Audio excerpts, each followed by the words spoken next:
Show? Ok. Os irmãos então já abriram lá em Mateus capítulo 9, né? Nós estamos nessa série chamada Repensar e Recomeçar. Repensar acerca da vida, repensar acerca daquilo que nós fazemos. Você conhece aquela história que diz de um cara que trabalhava na linha de trem, né? E ele ficou a vida inteira, ele estava prestes a se aposentar, ele ficou a vida inteira batendo nas rodas do trem. E aí, prestes a se aposentar, contrataram um jovem. E aí no primeiro dia o jovem perguntou para ele: mas por que tem que ficar batendo na roda do trem? Ele falou: rapaz, estou a vida inteira batendo na roda do trem aqui, nunca questionei, nunca perguntei nada, você já quer saber das coisas no primeiro dia? Né? Então, como igreja, a gente precisa repensar, porque senão a gente fica batendo na roda do trem e não sabe por quê, né? Então, repensar a vida, repensar o que nós fazemos. Então nós queremos recomeçar essa retomada da igreja, daquilo que Deus espera de nós. E eu quero te perguntar, se você pudesse escolher, se Deus chegasse para você e falasse assim, escolhe uma cidade para você morar, se você quer morar numa cidade, uma metrópole, onde tem uma grande aglomeração de pessoas, ou num sítio, com uma casinha lá embaixo de uma árvore, perto de um córrego, com uma criação lá para cuidar, o que você escolheria? Cidade, metrópole, algo grande ou sítio? O que você escolheria? Sítio. O sítio ganhou de novo. De manhã também o pessoal falou sítio, né? Não sei porquê. Tem os jovens, eles, a princípio, eles querem morar numa cidade grande, né? Esses dias eu dei uma carona aí para um adolescente, aí conversando, logo que eu mudei para cá, eu conversando com ele, perguntei: tu gosta de Iracemápolis? Aí o adolescente falou: não gosto, muito parado. Eu falei: cara, quando você chegar na minha idade, tu vai gostar de Iracemápolis. Tu vai gostar porque é mais tranquilo. A gente vai em Limeira, vai numa cidade maior ao lado, daqui a pouco a gente volta para a tranquilidade, vai fazer uma compra, tu conhece pessoas pelo nome, bate papo, né? E o cachorro está melhor, né? Recuperou, a gente bate um papo aí com as pessoas, é um tempo muito bom. Quando nós pensamos em cidade, a gente deve pensar automaticamente em tribos. Nós pensamos em agrupamento de pessoas, né? E o texto de hoje vai nos mostrar qual que deve ser a nossa relação com a cidade. Porque pensar em cidade, a gente pensa em problema, pensa falta de segurança, a gente pensa a corrupção sendo estabelecida, a trapaça, mas qual que é a visão que Deus tem para a cidade? Então, Mateus capítulo 9, do versículo 35 até o 38, a palavra do Senhor nos diz o seguinte: Jesus andava por todas as cidades e todos os povoados da região, ensinando nas sinagogas, anunciando as boas novas do reino e curando todo tipo de enfermidade e doença. Quando viu as multidões, teve compaixão delas, pois estavam confusas e desamparadas, como ovelhas sem pastor. Disse aos discípulos: a colheita é grande, mas os trabalhadores são poucos.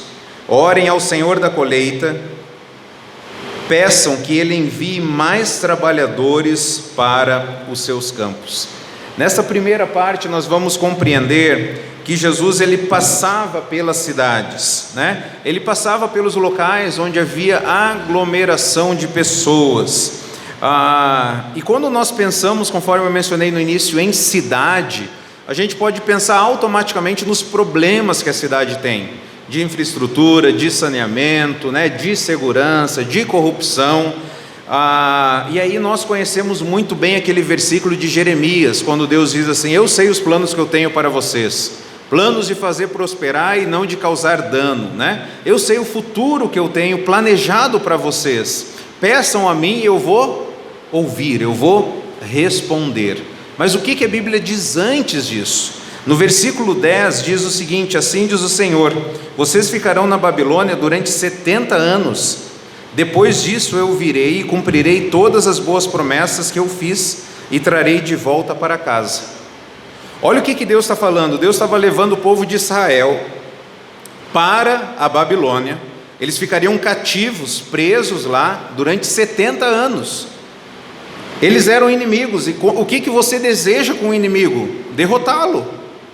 E agora Deus fala para eles o que? No versículo 4 a 7, diz o seguinte: assim diz o Senhor dos exércitos, o Deus de Israel, a todos os exilados que ele deportou de Jerusalém para a Babilônia. Veja o que ele diz: construam casas, estabeleçam-se nelas, plantem pomares e comam os frutos que eles produzirem, casem-se e tenham filhos, encontrem esposas para seus filhos e marido para suas filhas, a fim de que vocês tenham muitos netos, multipliquem-se, não diminuam, trabalhem pela paz e pela prosperidade da cidade, para o qual eu os deportei. Orem por ela ao Senhor. Veja o que diz: pois a prosperidade de vocês depende da prosperidade dela. Você está numa nação inimiga, cativo, preso, e o teu Deus está falando: ore pela cidade, ore pela paz da cidade, ore pela prosperidade da cidade, porque a prosperidade da cidade vai ser a sua. Então ore pela Babilônia, busquem a paz na Babilônia, casem-se, construam, plantem pomares para comerem dos frutos. Nenhum de nós aqui vai plantar uma árvore pensando nos próximos 3 anos. Se nós vamos plantar uma árvore para comer dos seus frutos, nós estamos pensando aí gerações, nós estamos pensando décadas. E Deus está falando para eles: plantem árvores para vocês se alimentarem dos frutos. E aí o final da nossa história, o final de tudo que vai acontecer, em Apocalipse diz que ele levou no Espírito, até João falando, até um grande e alto monte, e me mostrou a cidade santa, Jerusalém, que descia do céu da parte de Deus.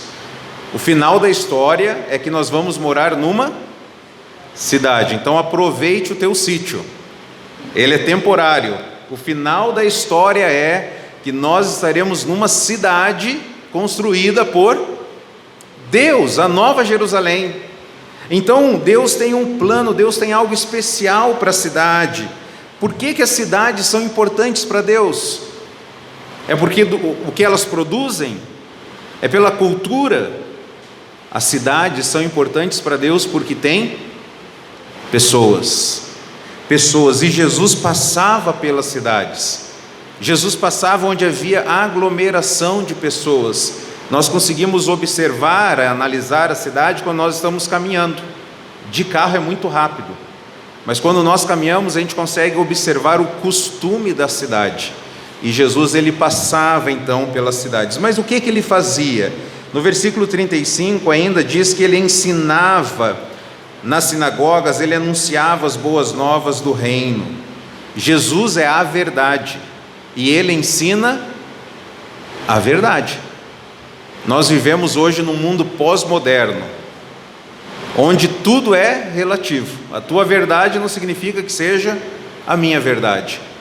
E Jesus passava pelas cidades anunciando a palavra do Senhor, que não muda. A palavra do Senhor é imutável. A palavra do Senhor é absoluta.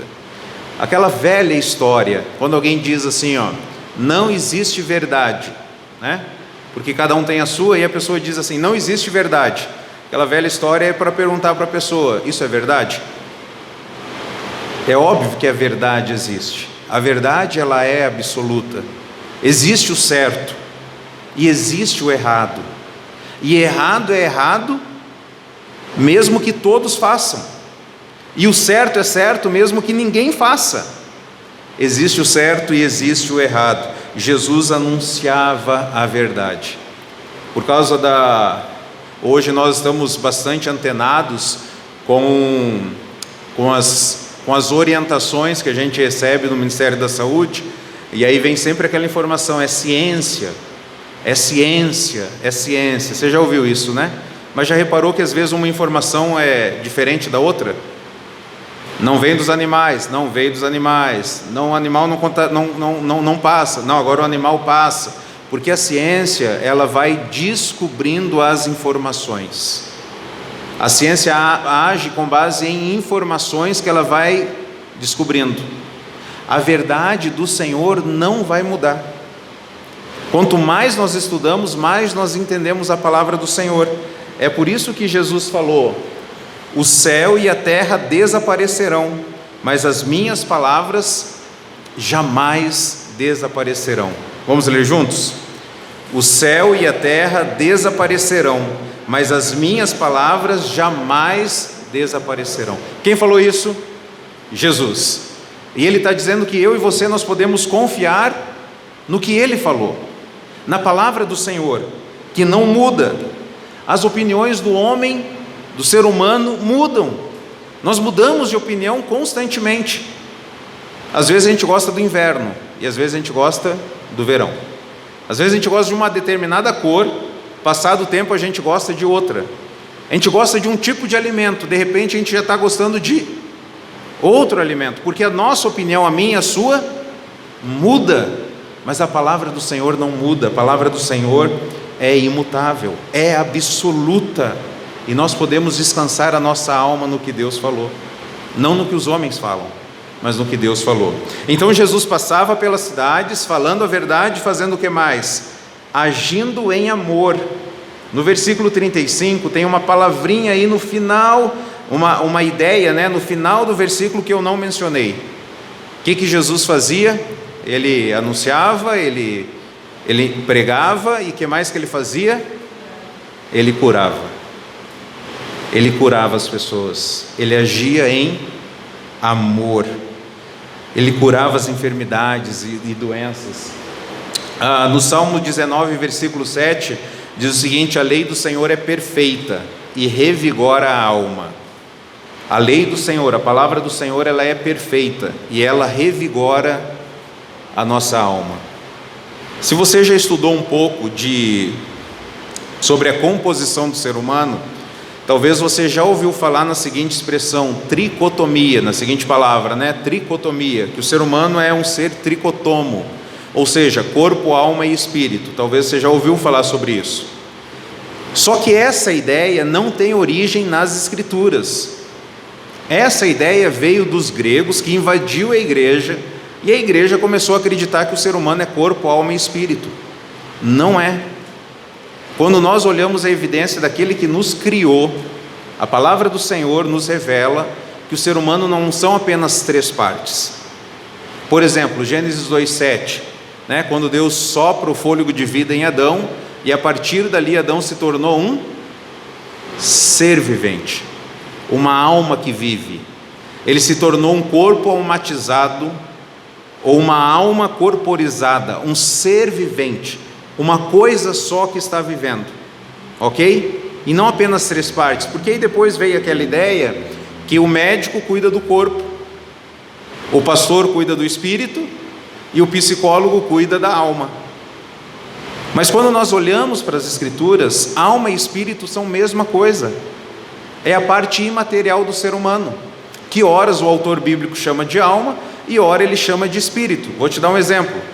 Quando Maria está muito feliz lá e ela faz o cântico, né? Minha alma engrandece ao Senhor, meu espírito se alegra em Deus, meu Salvador. Ela está falando que a alma e o espírito estão louvando a Deus? Não. Ali é um paralelismo hebraico, ou seja, poesia hebraica. O autor ele repetia a segunda frase com a mesma ideia, só que com outras palavras. O que ela está dizendo é que o meu interior está feliz, está alegre, se regozija em Deus. Independente do nome que a gente dá, alma ou espírito, nós estamos louvando a Deus. Ela estava engrandecendo a Deus. O nosso interior está louvando a Deus. Então, o Salmo 19, versículo 7 diz que a lei do Senhor é perfeita e ela revigora a alma. O texto a gente vai ver um pouquinho mais aqui, que as pessoas estavam cansadas, aflitas, desamparadas. Uma palavra aqui que poderia ser traduzida também como exaustas. E não é aquela exaustão apenas fisicamente. Você já cansou dos problemas, não cansou? Você conhece pessoas que já cansaram da vida. Você conhece pessoas que já tentaram talvez até encurtar a vida. Talvez você conhece pessoas que encurtaram a vida, porque elas estavam cansadas, exaustas. Elas estavam sem força para viver. E nós temos a verdade bíblica que a lei do Senhor revigora a nossa alma.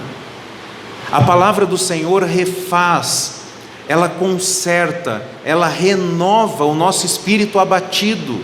É a palavra do Senhor que faz isso. A palavra do Senhor dá vida. Quando eu lia Ezequiel 37, nessa semana, eu fiquei profundamente emocionado por causa desse texto, né, que fala sobre o vale dos ossos secos. Deus chama o profeta e fala: profetize, anuncie. E aí o profeta começa a anunciar para os ossos secos e de repente eles começam a ter vida. A palavra do Senhor, irmãos, a palavra do Senhor nos dá vida. Nos aconselhamentos que eu faço, nos atendimentos que eu faço, eu já recebi inúmeras pessoas com inúmeros problemas. Quase todo mês chega alguém pedindo ajuda com algum rótulo diferente que as pessoas do mundo deram.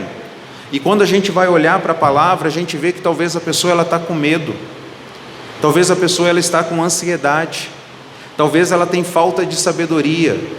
E quando nós olhamos para a palavra, e eu não digo aquilo que eu quero dizer, eu digo o que Deus mandou dizer abrindo a Bíblia, a alma dessas pessoas é refeita. Esses dias eu recebi um áudio de 5 minutos da pessoa agradecendo: obrigado porque eu estava aflito, desamparado, e eu recebi a palavra, eu recebi a verdade, e eu fui refeito. Irmãos, a palavra do Senhor dá vida, a palavra do Senhor revigora a nossa alma. E Jesus viu essa multidão que estava aflita e desamparada.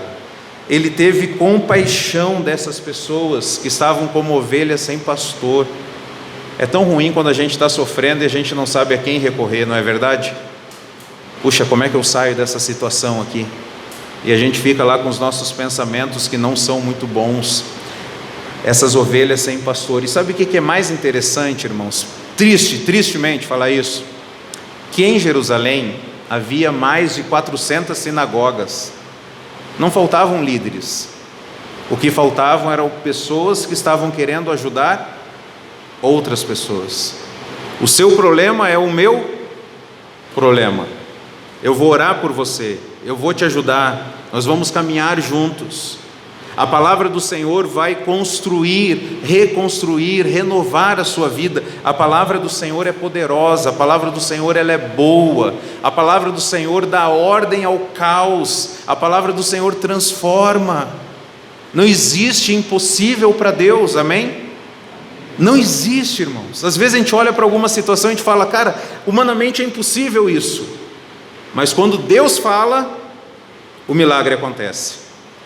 Não adianta a gente falar: a tua palavra é poderosa. Quando a gente tem filho, a gente sabe que a nossa palavra não é poderosa. A palavra do Senhor é. Eu lembro uma vez que alguém estava andando fora da verdade, fora do Evangelho, e a gente estava sofrendo muito com aquilo, né? Porque era alguém muito querido, a gente amava muito aquela pessoa, e ela estava abandonando os caminhos do Senhor. E um dia, conversando com a mãe dessa pessoa, a mãe, sofrendo com aquela situação, ela disse o seguinte: ela falou: Néias, tem horas que a gente tem que parar de falar de Deus para a pessoa e falar ainda mais da pessoa para Deus. Ou seja, tem horas que não adianta mais eu falar, tem horas que é dobrar ainda mais o joelho e falar: Deus, toque no coração, porque se o Senhor não tocar, de nada vai valer o meu esforço, de nada vai valer a minha argumentação. É a sua palavra que transforma, é a sua palavra que é boa. Faça esse milagre para a sua glória, restaure. A palavra do Senhor é boa, a palavra do Senhor é poderosa. E aí quando nós ouvimos, então a gente não fica mais desamparado, aflito, exausto. E aí nós terminamos pensando da seguinte forma: quem fará parte da missão que Jesus deixou para os discípulos?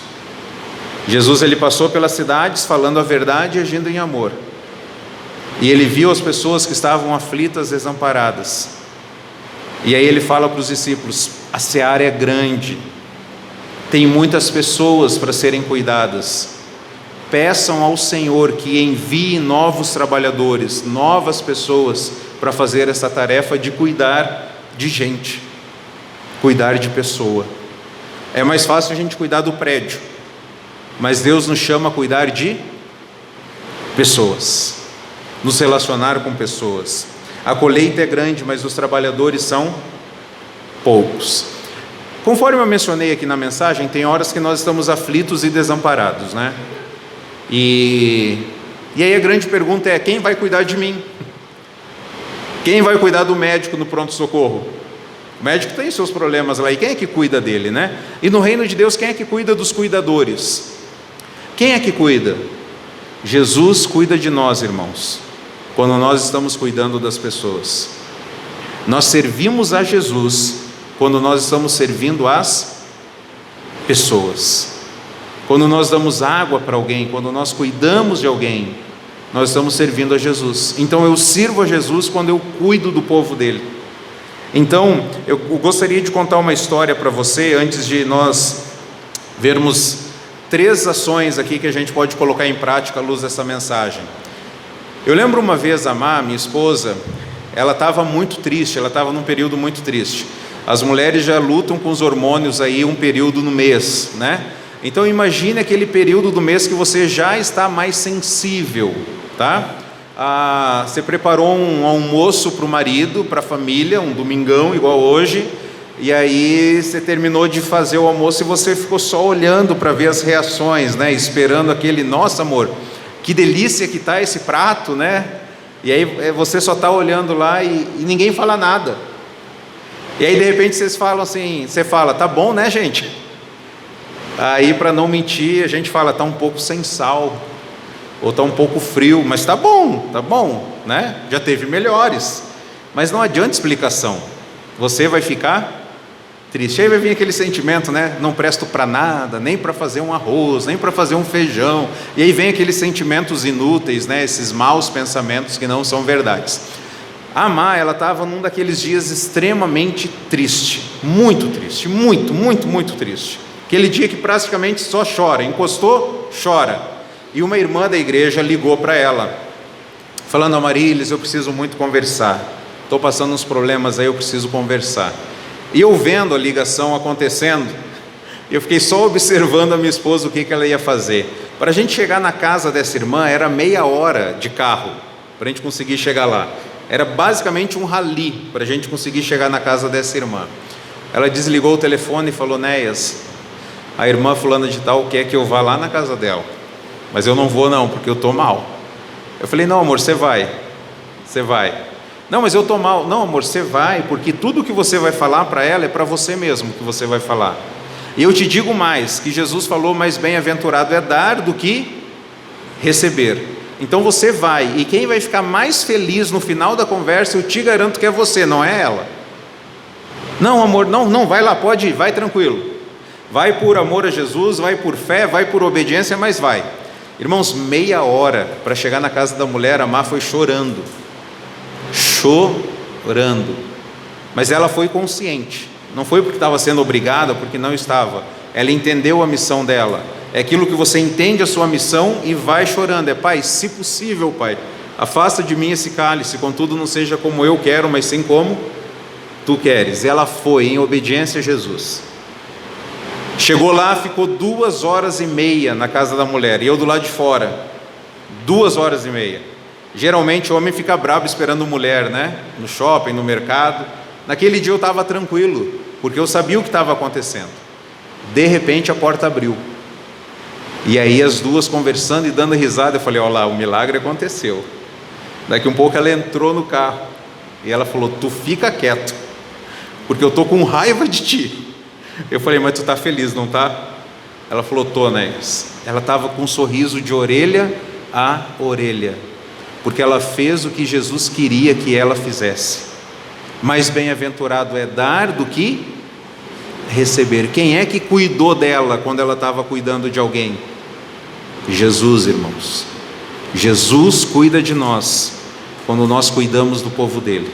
Basta a gente sair do nosso mundo, basta a gente parar de lamber as nossas feridas e ir ser bênção para alguém.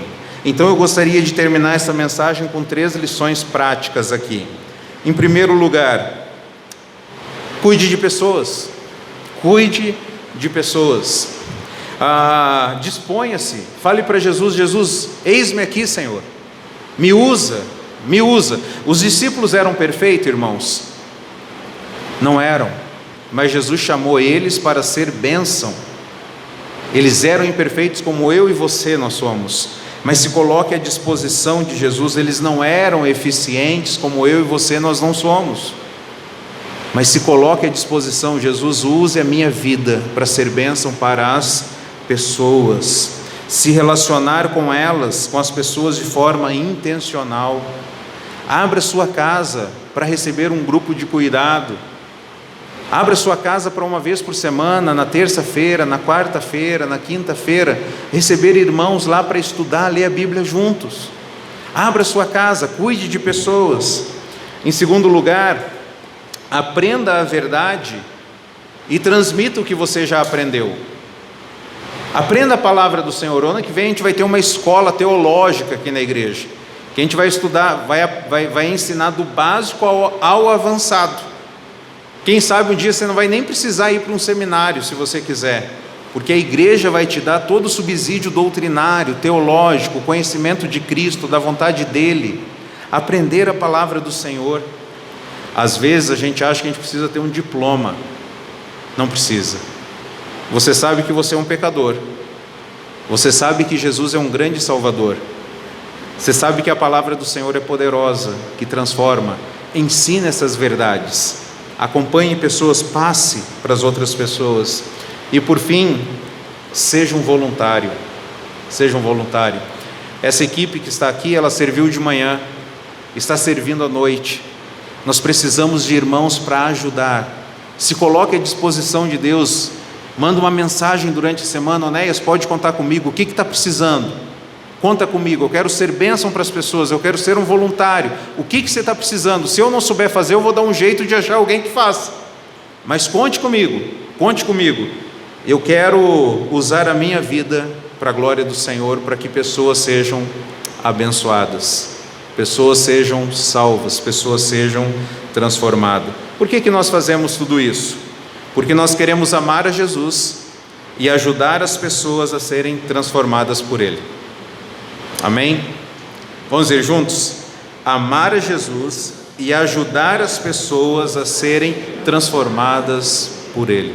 Você não transforma ninguém, eu não transformo ninguém. Quem transforma as pessoas é Jesus. Irmãos, olha que bênção. Nós estamos tendo 2 cultos por domingo. Porque se a gente colocar todo mundo no mesmo horário, a gente não consegue. A capacidade que o município nos deu fica além.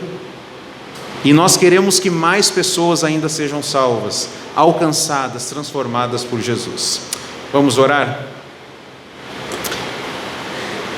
Senhor, nós queremos nesse momento suplicar ao Senhor, pedir ao Senhor, clamar a Ti, para que o Senhor use as nossas vidas, Pai, para a Sua glória, use as nossas vidas para o Seu louvor. Ajude-nos, ó Pai, para que nós possamos cuidar das pessoas, da mesma forma como o Senhor cuida de nós. Nos ajude para que nós possamos aprender a verdade, a palavra do Senhor que não muda. Os céus e a terra vão passar, mas as palavras do Senhor jamais desaparecerão. Ajuda-nos a estarmos apegados à Sua palavra, a amar a Sua palavra. Ajuda-nos, ó Pai, a servir, a ajudar as pessoas no que elas precisam, ser bênção para elas, e que essa igreja seja uma grande bênção nessa cidade, seja uma bênção nesta região, seja uma bênção nesse país, seja uma bênção no mundo, Pai, para a glória e louvor do Senhor. É no nome de Jesus que nós oramos. Amém. Vamos louvar ao nosso Deus.